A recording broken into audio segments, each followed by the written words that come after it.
नमस्कार दोस्तों। इस वीडियो में हम लोग जानेंगे कुछ लोगों ने मुझे प्रश्न भेजा है। उस प्रश्न का उत्तर मुझे देना है। ठीक है, पूरा इस वीडियो में डिटेल में मैंने तैयार किया है। ठीक है ना, पूरा तथ्य के आधार पे, आर्टिकल के आधार पे, एग्ज़ाम के आधार पे जो भी चीज़ें हैं सब है आपके समक्ष। ठीक, निष्कर्ष भी है, उसको हम देखते हैं। पहला क्वेश्चन भी देख लेंगे हम। पहला क्वेश्चन है कि प्रश्न, जब सुप्रीम कोर्ट में कोई केस चल रहा है और स्टूडेंट और सरकार के बीच कोई केस चल रहा है स्टूडेंट और सरकार के बीच, तो क्या सरकार के पास अधिकार है कि वो ऐसा बीच में कोई नियम बना दे? सबसे पहले हम इसका उत्तर जानेंगे। देखिए, इसका उत्तर मैंने पूरा डिटेल में तैयार कर कर आपके बीच मैं प्रस्तुत कर रहा हूँ। आप ध्यान से सुनिएगा। आपकी जितने भी डाउट हैं, जितने भी आपके मन में प्रश्न चल रहे हैं, सबके मन में एक ही प्रश्न चल रहा है, ये नौकरी किसकी होगी? संविदा यानी जो कॉन्ट्रैक्ट बेसिस पर कार्य कर रहे हैं उनको, जो 2018 नियम को फॉलो कर रहे हैं, या जो एग्ज़ाम का समर्थन कर रहे हैं। तो सभी लोगों से रिक्वेस्ट है कि प्लीज़ 10,709 पोस्ट तो है ही, लेकिन उसमें क्या है कि क्वालिफाई तो हुए हैं 10,709 में कॉन्ट्रैक्ट बेसिस वाले भी और फ्रेशर स्टूडेंट भी। तो रिक्वेस्ट है कि प्लीज़ आप लोग वीडियो को लाइक कर दीजिए, फिर आगे की हम लोग कहानी पूरा डिटेल में जानने का प्रयास करते हैं। तो चलिए सभी लोग वीडियो को लाइक कर दीजिए। अब चलिए हम लोग वीडियो शुरू करते हैं।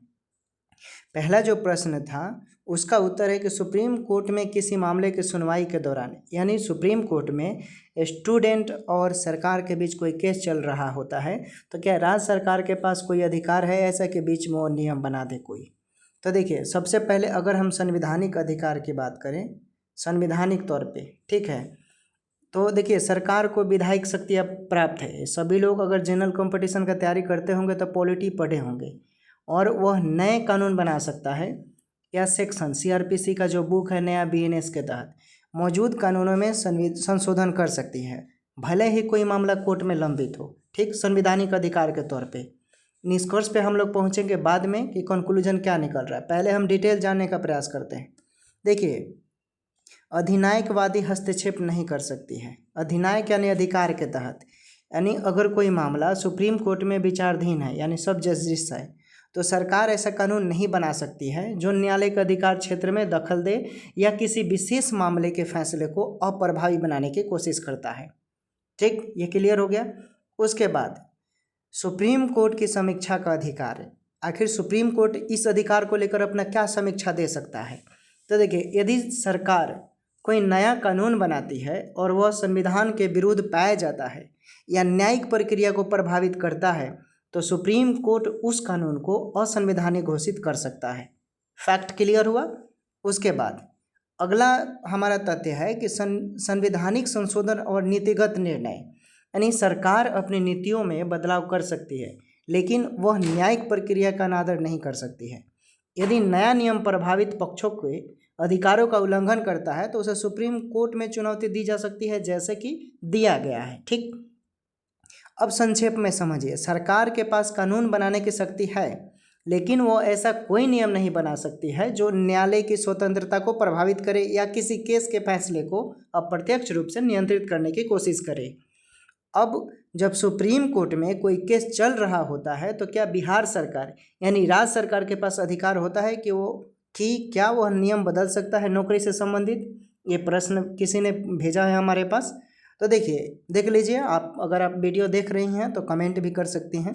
देखिए, उत्तर है आपका कि हाँ, राज्य सरकार के पास ये अधिकार होता है कि वह नौकरी से संबंधित नियमों में बदलाव कर सकती है, लेकिन इसके कुछ कानूनी पहलू हैं जिसे हम ध्यान से समझ सकते हैं। देखिए, पहला है संवैधानिक और कानूनी अधिकार, यानी राज्य सरकार को नौकरियों से जुड़े नियम बनाने और संशोधित करने का अधिकार होता है, बशर्ते कि वे संविधान के अनुरूप हो। अगर संविधान के अनुरूप है, चाहे वो पटना हाई कोर्ट ने भी अपना निर्णय दिया है, तो सुप्रीम कोर्ट उसकी जांच पड़ताल करेगा, न्यायिक समीक्षा करेगा। यदि कोई मामला सुप्रीम कोर्ट में लंबित है तो सरकार नया नियम बना सकती है, लेकिन उसे यह सुनिश्चित करना होगा कि वह नियम कोर्ट की कार्रवाई को प्रभावित न करता हो और न्यायिक प्रक्रिया में भी हस्तक्षेप न करता हो। ठीक, अब कोर्ट के आदेश की अवहेलना कर सकती है क्या? तो इसका उत्तर है, देखिए, आपका प्रश्न बहुत अच्छा है और उसका आंसर भी काफ़ी ज़्यादा मैं डिटेल में दे रहा हूँ। यदि सुप्रीम कोर्ट ने किसी नौकरी से जुड़े विषयों पर अंतरिक्ष आदेश या रोक लगा रखी है तो राज्य सरकार उस आदेश का उल्लंघन नहीं कर सकती। अगर सरकार नया नियम लाती है और वह कोर्ट के फैसले के विपरीत है तो इसे कोर्ट में भी चुनौती दिया जा सकता है। अब जैसे कि मैं संवैधानिक समीक्षा के अधिकार की बात कर रहा था, तो सुप्रीम कोर्ट के पास ये अधिकार होता है कि वह राज्य सरकार द्वारा बनाए गए नए नियम की समीक्षा कर सकता है। यदि नया नियम संविधान का अनुच्छेद 14 जो कि इस बहाली में आर्टिकल 14 की कितना बड़ा महत्वपूर्ण है, जबकि खुद कॉन्टेक्ट बेसिस का जो एडवोकेट साहब है उन्होंने भी बोला था, या अन्य मौलिक अधिकारों का उल्लंघन करता है तो सुप्रीम कोर्ट उसे असंवैधानिक घोषित कर सकता है। अब इस चीज़ में देखिए और भी बहुत सारे प्रश्न हैं जो आपके माइंड में खटक रहा है, उसे क्लियर मैं कर दूंगा। अब राज्य सरकार की सीमाएं देखिए, यदि नौकरी केंद्र सरकार या किसी राष्ट्रीय नीति जैसे यूपीएससी या एसएससी, ये क्या है, सेंट्रल लेवल से संबंधित है, तो राज्य सरकार उसमें सीधे हस्तक्षेप नहीं कर सकता है। राज्य सरकार केवल उन्हीं नौकरियों जैसे राज्य लोक सेवा आयोग, शिक्षक भर्ती, Bihar technical service commission, ANM, GNM जैसे बहुत सारे परीक्षाएं हो गए, उससे जुड़े नियमों में वो बदलाव कर सकती है जो उसके अधिकार क्षेत्र में आता है, बशर्ते कि उसके विद्यार्थियों के हक से रिलेटेड होना चाहिए। अगर उसके हक को मारता है तो भी वो ऐसा नहीं कर सकता है। अब निष्कर्ष देखते हैं। पहले सवाल का निष्कर्ष है कि राज्य सरकार नौकरियों से जुड़े नियमों में बदलाव कर सकती है, लेकिन यदि मामला सुप्रीम कोर्ट में विचाराधीन है तो सरकार को यह ध्यान रखना होगा कि उसका नया नियम न्यायिक प्रक्रिया में हस्तक्षेप न करे।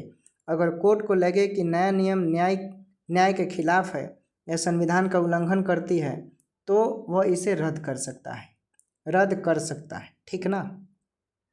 अब आ गया दूसरा प्रश्न, जिन्होंने काफ़ी ज़्यादा लंबे तौर पे मुझे लिख कर भेजा है। उनका सवाल है कि बीटीएससी एनएम 10,709 केस में सरकार एक नया नियम बनाई 2018 और बहाली निकाली, नियम बनाई 2018 और इसके तहत बहाली निकालती है 10,709 पोस्ट का जो पद होता है एएनएम की। सरकार ने बोला यह बहाली मार्क्स के तहत होगी, जिसका ज़्यादा मार्क्स उसका नौकरी पहले। फिर इसी बीच एक नया नियम बनाती है 2023 और बोलती है हम मार्क्स के तहत 2023 बनाती है, ठीक, और बोलती है कि हम 2018 मार्क्स के तहत काउंसलिंग, 2023 मार्क्स के तहत हम काउंसलिंग नहीं करेंगे, हम परीक्षा लेंगे अब।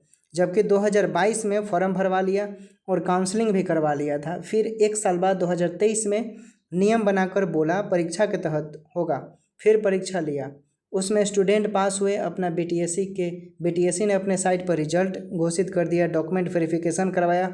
इसको लेकर 2018 नियम वाले हाई कोर्ट में केस किया और हाई कोर्ट से जीत दर्ज की।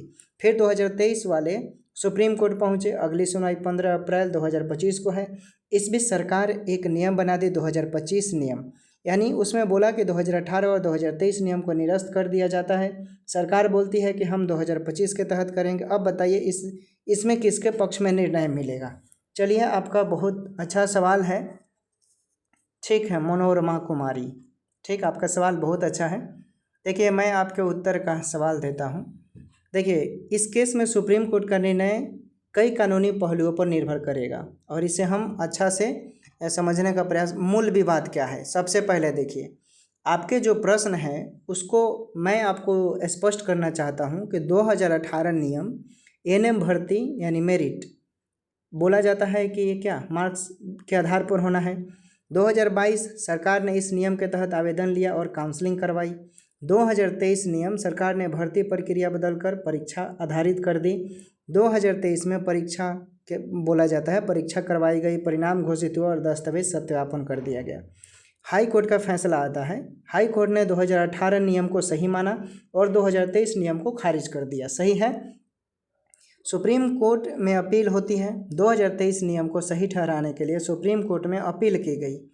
अब 2025 नियम सरकार ने नया नियम बनाकर 2018 और 2023 दोनों को निरस्त कर दिया और भर्ती को 2025 के तहत नए नियम के तहत करने का निर्णय लिया है। दूसरा फैक्ट इसमें यह आता है कि सुप्रीम कोर्ट के सामने मुख्य सवाल क्या क्या रहेगा। तो देखिए, क्या सरकार को भर्ती प्रक्रिया के बीच में नियम बदलने का अधिकार है? पहला तो ये, क्या सरकार का 2025 नियम लाना कानूनी रूप से सही है जबकि मामला जब सुप्रीम कोर्ट में लंबित हो? उसके बाद है कि जिन अभ्यर्थियों ने 2018 और 2023 की प्रक्रिया के तहत अपने अधिकार प्राप्त कर लिए थे, क्या उनके साथ अन्याय हुआ है?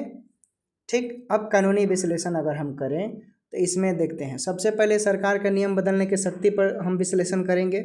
सरकार को नियम बदलने का अधिकार होता है, लेकिन यह अधिकार निष्पक्षता और प्राकृतिक न्याय के सिद्धांतों के तहत सीमित होता है। यदि कोई भर्ती प्रक्रिया पहले ही पूरी हो चुकी हो या उसमें महत्वपूर्ण चरण जैसे काउंसलिंग, परीक्षा, सत्यापन ये पूरा हो गया हो तो बीच में नियम बदलना अवैध माना जा सकता है। ठीक, काउंसलिंग, परीक्षा, सत्यापन, अब ध्यान से सुनिएगा। ठीक है, अब हाई कोर्ट का फैसला देखिए। हाई कोर्ट पहले ही 2018 नियम के पक्ष में निर्णय दे चुका है, जिसका मतलब है कि अदालत ने सरकार के 2023 नियम को अनुचित माना। क्या माना? अनुचित, यानी 2018 नियम को सही माना और 2023 नियम को गलत माना है हाई कोर्ट ने। यदि सुप्रीम कोर्ट हाई कोर्ट के फैसले को बरकरार रखता है तो सरकार का 2023 नियम पहले ही गलत साबित हो चुका होगा। ठीक, अब यहाँ पर एक और चीज़ देखिए, 2025 नियम की वैधता। क्या 2025 के नियम की वैधता जो है वो वैलिड करार होगा? क्या सुप्रीम कोर्ट 2025 को वैलिड करार देगा? अब देखिए, यदि सरकार ने 2025 में नया नियम बनाकर 2018 और 2023 दोनों को ख़त्म कर दिया तो यह देखा जाएगा कि यह नियम पूर्व प्रभाव यानी जो बहस हुआ है 26 मार्च में, रेट्रोस्पेक्टिव इफेक्ट बोला गया है, लागू किया गया है या नहीं, इसको देखा जाएगा। यदि नया नियम भर्ती प्रक्रिया पूरी होने के बाद लागू किया गया है तो अवैध हो सकता है। सुप्रीम कोर्ट यह देखेगा कि क्या 2025 नियम भर्ती प्रक्रिया को अनुचित तरीके से बदल रहा है और क्या इससे अभ्यर्थियों के अधिकारों का हनन हो रहा है। ये सबसे पहले देखेगा सुप्रीम कोर्ट। अब संभावित निर्णय क्या हो सकता है? संभावित निर्णय तो देखिए, यदि सुप्रीम कोर्ट हाई कोर्ट के फैसले को सही मानता है तो सुप्रीम कोर्ट यह कह सकता है कि 2018 नियम के अनुसार भर्ती होना चाहिए, क्योंकि सरकार ने 2022 में उसी आधार पर फॉर्म भरवाए थे और काउंसलिंग भी करवाई थी।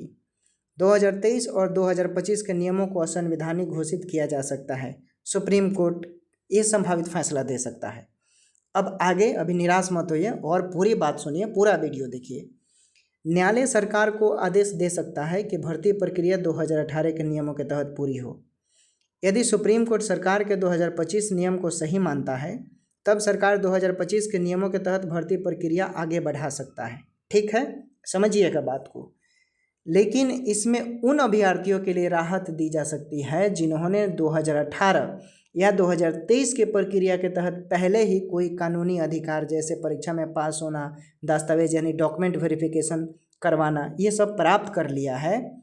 तो सुप्रीम कोर्ट सरकार को निर्देश दे सकता है कि वह पुराने अभ्यर्थियों के लिए विशेष प्रावधान रखे, उन्हें वरीयता दे। गौर से सुनिएगा, जो हम बात बोल रहे हैं ये 100% सुप्रीम कोर्ट के जज के माइंड में चलेगा, क्योंकि जो भी मैंने समीक्षा किया है ना, ये बड़े बड़े एडवोकेट के तहत ही निर्णय, उनके पास ऑर्डर भेजकर उनसे कंक्लूजन निकाल कर मैं ये आपके तक वीडियो बना रहा हूँ और आपके तक पहुँचा रहा हूँ। अब निष्कर्ष, संभावित फैसले की दिशा क्या हो सकता है? यानी 2018 के अभ्यर्थियों का दावा मजबूत है, क्योंकि हाई कोर्ट पहले ही उनके पक्ष में फैसला दे चुका है। सरकार द्वारा बार बार भर्ती प्रक्रिया बदलने को सुप्रीम कोर्ट अनुचित मान सकता है। यदि सुप्रीम कोर्ट सरकार के पक्ष में फैसला देता भी है तो वह पुराने अभ्यर्थियों के लिए राहत देने के निर्देश दे सकता है। पुराने अभ्यर्थी समझ रहे हैं आप, जो परीक्षा में पास हो गए हैं उनके बाद पुराने अभ्यर्थी में कॉन्टैक्ट बेसिस भी है और फ्रेशर भी है, जो बीच उन्हें वरीयता देना पड़ेगा जिन्होंने परीक्षाएं पास की है, ऊपर मैंने बताया जैसे। अब अंतिम टिप्पणी देख लेते हैं इस प्रश्न के उत्तर में। आपके जैसे मामले में, जैसे आपका सवाल है मनोरमा कुमारी, आपके मामले में सबसे अधिक संभावना यही लगता है कि सुप्रीम कोर्ट सरकार के बार बार नियम बदलने को अनुचित ठहराएगा और 2018 नियम को बहाल कर सकता है। हालांकि अंतिम निर्णय न्यायालय की व्याख्या पर निर्भर करेगा, लेकिन निष्कर्ष के तौर पे हम बता सकते हैं कि सुप्रीम कोर्ट कभी भी फेल विद्यार्थियों को नौकरी नहीं दी है, जबकि सुप्रीम कोर्ट पहले ही राजस्थान और बिहार के बीटीएससी केस में पास स्टूडेंट में संविदा और फ्रेशर स्टूडेंट के पक्ष में फैसला सुनाया है। सुप्रीम कोर्ट 2024 में बीटीएससी इंस्ट्रक्टर में पास वाले को मौका दिया है, क्योंकि उस केस में 2017 नियम की जीत हुई है। अब कंक्लूजन आपको निकल कर आ रहा है। जो लोग भी दावेदार बोल रहे हैं कि 2018 नियम के तहत जीत होगा, तो सुप्रीम कोर्ट इतना तो चपाट नहीं बैठा है। सुप्रीम कोर्ट में जो न्यायाधीश लोग हैं, जस्टिस साहब हैं, माननीय सुप्रीम कोर्ट में माननीय जज साहब जो लोग होते हैं, वो तो अरे गरे नहीं है, अरे गरे नहीं है। ये अलग बात है कि वहाँ पर कोलोजियम सिस्टम है, और कोलोजियम सिस्टम में वही लोग जज बनते हैं जिसके घर में कोई पहले से जज हो, वही, दूसरा कोई नहीं बनेगा। ये रूल है कोलोजियम सिस्टम के तहत। लेकिन यहाँ कंक्लूजन ये निकल कर आता है दोस्तों कि सुप्रीम कोर्ट बीच का रास्ता निकालेगा कि पहले वाले जो विद्यार्थी हैं जिन्होंने 2018 और 2023 के नियम के तहत परीक्षाएं पास किया है, ठीक है, उनको वरीयता देने का प्रावधान यह भी है। अगर ऐसा नहीं होता है तो भारतीय संविधान का आर्टिकल 14 का उल्लंघन होगा, जो कि कॉन्टैक्ट बेसिस के भी एडवोकेट जो थे अमन लेखी सर, उन्होंने इस चीज़ को खंडन किया था कि फंडामेंटल राइट का उल्लंघन हो रहा है आर्टिकल 14 का। फिर कुछ दिन पहले जो बहस हुआ तो उसमें 16 का भी जिक्र किया गया था, बार बार ये बात बोला गया है। तो मुझे लगता है जिन्होंने ये मुझे प्रश्न के माध्यम से ये भेजा था उनके प्रश्नों का सवाल मिल गया होगा, लगभग सभी लोगों का डाउट भी क्लियर हो गया होगा। ठीक है दोस्तों, कंक्लूजन यही निकल रहा है कि जो लोग पास हुए हैं उनको वरीयता देना पड़ेगा, ये सुप्रीम कोर्ट ने खुद बोला है। ठीक है, अब सुप्रीम कोर्ट जरूर अच्छा निर्णय देगा, और इतना तो उम्मीद दिला सकते हैं और भरोसा कर सकते हैं सुप्रीम कोर्ट के तथ्यों और उसके जजमेंट के आधार पर कि नौकरी 10,709 में जितने लोग पास हुए हैं उनको वरीयता दिया जाएगा। ठीक, सुप्रीम कोर्ट के तथ्य के आधार पे। और देखिए, केस जीतने के लिए एक और ट्रिक है कि जितने भी लोग केस लड़ रहे हैं, जैसे कि जो एग्ज़ाम वाले समर्थन कर रहे हैं, तो अगर आप इस वीडियो को देख रहे हैं तो केस जीतने का सबसे महत्वपूर्ण तरीका क्या है? 10 गो लाठी है, 10 लाठी को आप अलग कर देंगे तो बिखराव हो जाएगा, आसानी से कोई आप पर हमला कर सकता है। लेकिन जब 10 लाठी एक होकर और किसी का सामना करते हैं तो अच्छे से बड़े बड़े 30 मरखा भी उस 10 लाठी के सामने नहीं टिक पाएंगे। इसलिए आप समझदार हैं, मैं क्या कहना चाहता हूँ। ठीक है, बाकी जैसा होगा फिर नेक्स्ट वीडियो में अपडेट देंगे। Take care, bye bye.